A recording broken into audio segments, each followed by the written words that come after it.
कैसे हो मेरे दोस्तों। आज बातचीत का दायरा रखा जाएगा कि कौन होगा नंबर 4 का दावेदार टीम इंडिया में वर्ल्ड कप T20 2022 के लिए। अब आपको तो पता ही है मिडिल ऑर्डर कितना इंपॉर्टेंट स्लॉट होता है। ये ना केवल टीम को स्ट्रेंथ प्रदान करता है बल्कि जब टॉप ऑर्डर खत्म हो जाता है ना तो यहीं से मामला बनता है जो टीम को राह भी दिखाता है। कट टू कट ये बात है कि नंबर 3 के लिए विराट कोहली अप्रोप्रिएट प्लेयर हैं। अब टीम इंडिया हॉक के मेहनत कर रही है इस साल अक्टूबर में होने वाले mega event ICC T20 world cup 2022 के लिए। अब पिछला वाला रिजल्ट तो किसी को भी नहीं चाहिए ना, लेकिन हाँ इस बात से भी पूरी तरीके से इनकार नहीं किया जा सकता है कि नंबर 4 वाला स्पॉट अभी भी भारतीय टीम के लिए मिस्ट्री पजल जैसा बना हुआ है। भारत कई सारी बायलैटरल सीरीज खेल रहा है, लेकिन हमेशा से यही बात नोटिस करी जा रही है कि इस स्पॉट पर लगातार एक्सपेरिमेंट चल रहे हैं। कभी एक को खिलाते हैं तो दूसरे को आराम दे देते हैं। अब एक्सपेरिमेंट का भी बहुत समय बचा नहीं है, फट से आने वाला है फिर मामला। इस स्पॉट पे 4 बेहतरीन खिलाड़ी हैं जो दावा पेश करते हुए नजर आ रहे हैं। आइए फिर थोड़ा चिंतन मनन कर लिया जाए, फिर आप बताना कमेंट बॉक्स पर हमें। आपको तो पता ही है आप अपने नाम अलग से बिल्कुल ले सकते हैं यहाँ पर। तो आज पहले नाम पर चलते हैं, वो होंगे ऋषभ पंत। टीम इंडिया के फ्लैम्बॉयंट विकेट कीपर बल्लेबाज ये मादा तो रखते हैं कि अकेले खुद के दम पर वो किसी भी स्थिति को इधर से उधर कर देते हैं। अपने पर आ जाएं तो मैच में पकड़ा तो जा नहीं सकता है इनको। ये एक ट्रैक पकड़ के दौड़ते ही रहते हैं।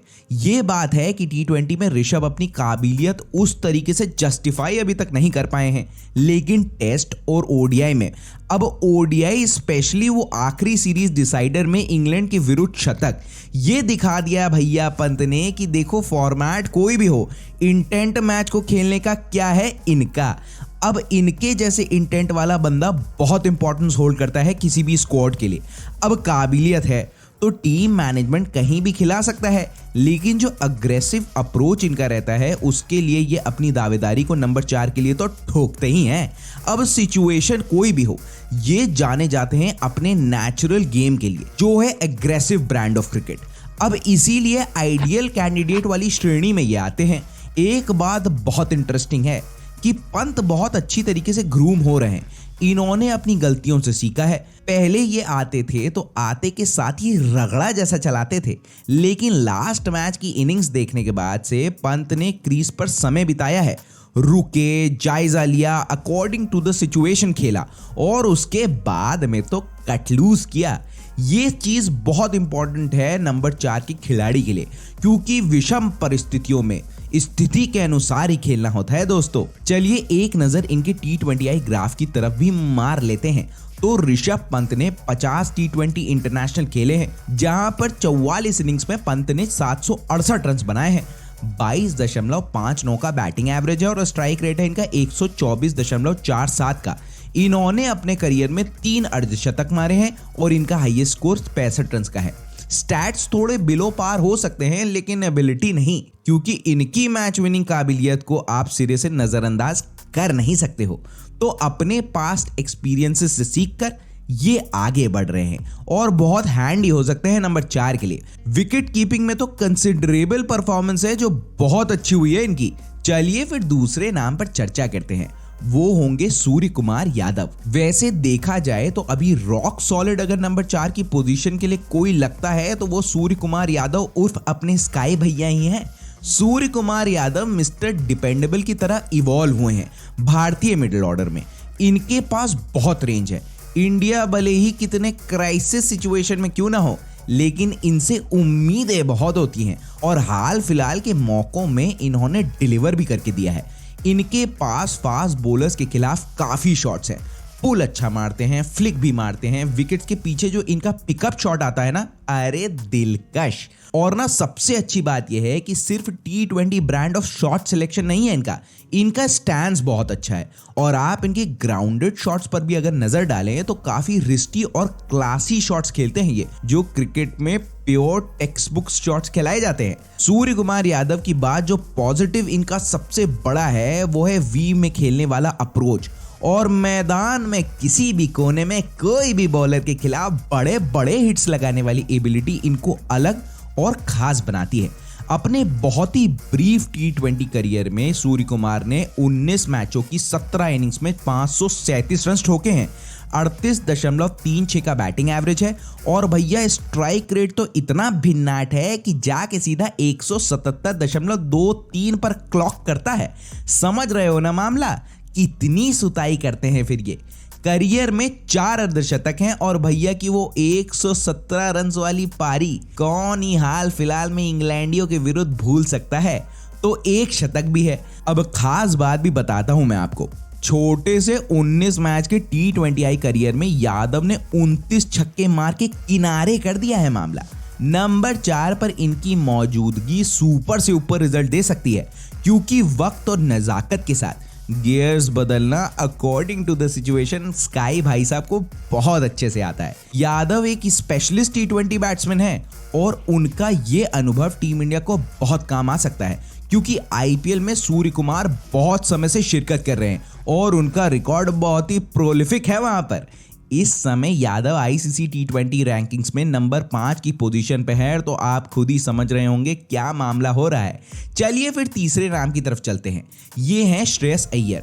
तो देखो यार, श्रेयस अय्यर ने अभी तक जो मुकाम हासिल किया है ना, वो अपनी इसी नंबर 4 की पोजीशन पर बैटिंग करते हुए किया है। श्रेयस भी बहुत ही अप्रोप्रिएट दावेदार है नंबर 4 की पोजीशन के लिए। श्रेयस अय्यर के पास जो सबसे बड़ा पॉजिटिव है वो है एकदम एक छोर पकड़कर बैटिंग करने का, चीजों को स्टेबलाइज करने का, और फिर जब गेम ऑन हो जाए तो फिर पता नहीं गाड़ी को कौन से गियर में डालना और बैटिंग करना। ये बैटिंग श्रेयस अय्यर बहुत अच्छी तरीके से जानते हैं करना। श्रेयस को न्यूजीलैंड की पिचेस बहुत रास आई थी, और अगर इसी को देख लिया जाए तो ऑस्ट्रेलियन ट्रैक भी सिमिलर ही होते हैं न्यूजीलैंड की तरह। वहां पर ये पॉइंट स्कोर कर जाते हैं। स्पिन के खिलाफ तो भैया खुद महारत लिखवा के आते हैं। जो इंटेंट और पॉजिटिविटी के साथ ये स्पिनर्स के सामने स्कोर करते हैं वो देखने लायक होता है। आपको याद ही होगा इंडिया वर्सेस साउथ अफ्रीका की होम T20I सीरीज में उस समय के ICC वर्ल्ड नंबर 1 गेंदबाज तबरेज शम्सी को क्या ही सीधे टप्पे पर स्टैंड एंड डिलीवर कर रहे थे श्रेयस, और सीधे स्टैंड्स में बॉल को डिस्पैच भी कर रहे थे। कट टू कट ये मामला केशव महाराज के साथ भी देखने को मिला था। हालांकि हाल फिलहाल में शॉर्ट बॉल्स ने श्रेयस को थोड़ा परेशान किया है। इंग्लैंड के खिलाफ हुई टेस्ट सीरीज में भी हमने देखा कि वो दोनों ही बार शॉर्ट बॉल्स का सामना करते हुए आउट हुए, और एक इंसिडेंट में तो इंग्लैंड के टेस्ट टीम के कोच ब्रेंडन मकलम को भी ये इशारा करते हुए देखा गया था मैथ्यू पॉट्स को कि 2 बाउंसर अलाउड होती हैं 1 ओवर में। तो समझ के चलिए आजकल टीम के पास बहुत इक्विपमेंट्स है स्ट्रैटेजाइज करने के लिए मामला। लेकिन कोई बात नहीं, सामने वाले के पास है तो हमारे पास भी तो है। हमारे बोर्ड से ज्यादा भौकाल किसी का मार्केट में है क्या? लेकिन श्रेयस इस टेक्निकल शॉर्टकमिंग्स को बहुत ही जल्दी दुरुस्त कर लेंगे ऐसा लगता है, क्योंकि कोचिंग स्टाफ और वो खुद ये बात जानते हैं कि इस पर काम करना है, फिर मिला जुला के मामला बन जाएगा। क्यों, आप सहमत हो मेरी इस बात से कि नहीं? चलिए अय्यर की T20I स्टैट्स को भी देखते हैं।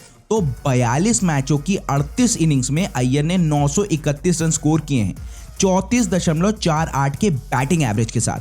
स्ट्राइक रेट भी डिसेंट है 138.75 का। अय्यर ने 6 अर्धशतक मारे हैं और उनका हाईएस्ट स्कोर 74 रन का है। तो इंप्रेसिव रिकॉर्ड तो है देखो यार। और भाई अपने वेस्ट इंडीज के विरुद्ध कमाल भी कर रहे हैं और फॉर्म में आ गए हैं। तो ये सारे पॉइंट्स मिलकर इनको भी कंटेंडर बनाता है नंबर 4 के लिए। अब आइए 4 नंबर की अगले दावेदारी कौन ठोक रहा है, तो चौथे प्लेयर की बात करते हैं। वो है दीपक हुडा।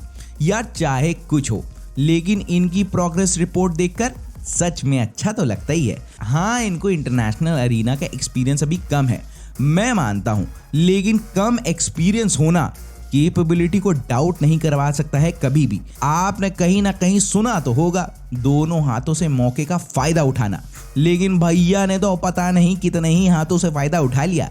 सीनियर्स की गैर मौजूदगी में आयरलैंड के खिलाफ क्या ही ठोका, और कोई भी आड़े शॉट्स नहीं लगाए इन्होंने, सारे प्योर क्रिकेटिंग स्ट्रोक्स थे।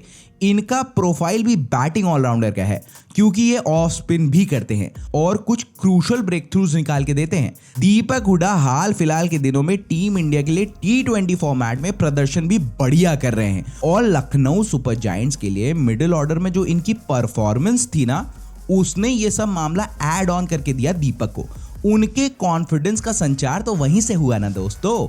आयरलैंड के खिलाफ पहले ही मैच की पहली पारी में जब ऋतुराज गायकवाड़ इंजर्ड हो गए थे, तब हुडा ओपनिंग करने आए और 47 रन की नाबाद पारी खेली। महज 29 बॉलों पर सब किनारे लगा दिया और दूसरे मैच में तो बल्ले से जो कहर बरपाया ना इन्होंने, अरे बाप रे बाप। हैंडी भी इसीलिए हैं क्योंकि एक बैटिंग ऑलराउंडर है। आइए फिर इनके T20I रिकॉर्ड की तरफ भी रुक कर लेते हैं थोड़ा सा। 6 मैचों की 4 इनिंग्स में 205 रन बनाए हैं, 68.33 का बैटिंग एवरेज है और 172.27 का स्ट्राइक रेट है। एक मैच विनिंग शतक है 104 रन का। तो हाँ, ब्रीफ करियर है और बाकियों के मुकाबले इन्हें हो सकता है प्रेफरेंस कम भी मिले, लेकिन प्रबल दावेदार तो है ही दीपक हुडा और आने वाले मैचेस में इनको चांस भी और दिया जाएगा, जिससे स्थिति और क्लियर होगी। एक बात और, हार्दिक पांड्या को आप नजरअंदाज नहीं कर सकते हो। 4 नाम तो लिए वो ठीक है, लेकिन एक बोनस पैक है, बोले तो एकदम पेटी पैक। सिचुएशन डाउन है तो मैनेजमेंट शफल कर इनको नंबर 4 पर खिला सकती है। और हाँ, इनका गेम भी चेंज हुआ है बीते कुछ दिनों में और इससे डिपेंडेबिलिटी बहुत इंक्रीज हुई है इनकी। समय समय पर हो सकता है ये आपको वर्ल्ड कप में नंबर 4 पर दिख जाए बैटिंग करते हुए, क्योंकि थोड़ा रुकते हैं, मैच को चलाते हैं, बीच में खराब गेंदों पर प्रहार भी करते हैं और बाद में हौंकना शुरू कर देते हैं। पिकअप शॉट, अनूठा helicopter shot, down the ground, short arm jab, over the wicket keeper, cover drive, shot pull, अरे सब की सब रेंज है हार्दिक के पास खुलने के बाद। इन्होंने 63 T20I अपीयरेंसेस दिए हैं और 44 इनिंग्स में 770 रन मारे हैं, 24 का बैटिंग एवरेज है और मोस्ट इंपॉर्टेंट 147.23 का स्ट्राइक रेट है। अभी तक एक 50 मारी है और 51 रन हाईएस्ट स्कोर है।